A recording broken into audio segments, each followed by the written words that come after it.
If you're getting ready for your professional exams, you already know that audit fieldwork, well, that's where the rubber really meets the road. This is where theory gets left behind. So today, we're going to break down exactly how you can master this critical phase and turn that audit plan of yours into a rock-solid, evidence-based case. And just so you know we're on the right track, everything we're about to cover comes straight from the source, the official Financial Audit Manual.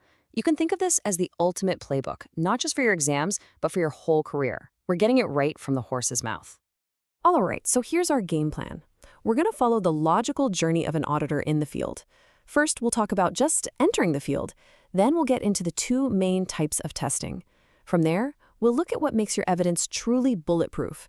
Then how to think like a detective and analyze your findings. And we'll wrap it all up with the absolute must-knows for your working papers.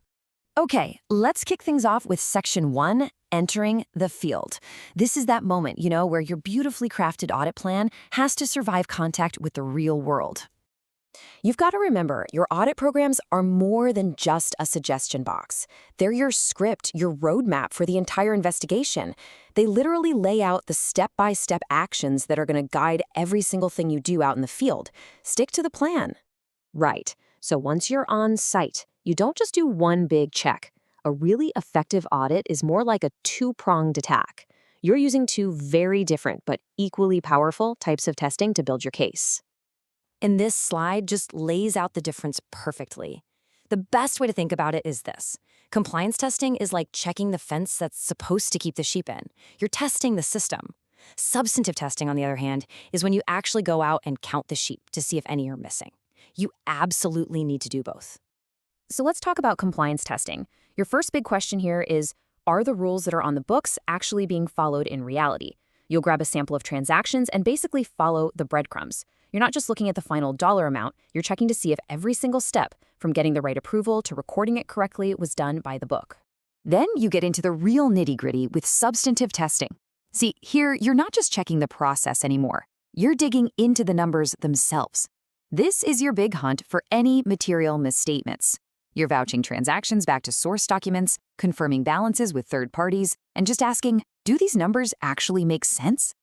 At the end of the day, all this testing, both compliance and substantive, it's all for one reason and one reason only: to gather high-quality audit evidence. This is the absolute heart of everything we do. But that leads to a really important question, right?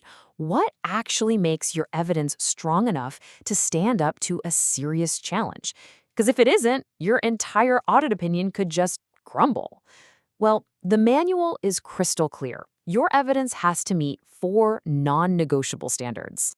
And here they are, the 4 pillars of quality evidence. It has to be sufficient, relevant, reliable, and objective. And look, they have to work together. It's not a pick 3 situation. If your evidence fails on even one of these, say you have a ton of it but it's not relevant, or it comes from a biased source, then your entire conclusion is basically built on sand. This is the bedrock of your professional opinion.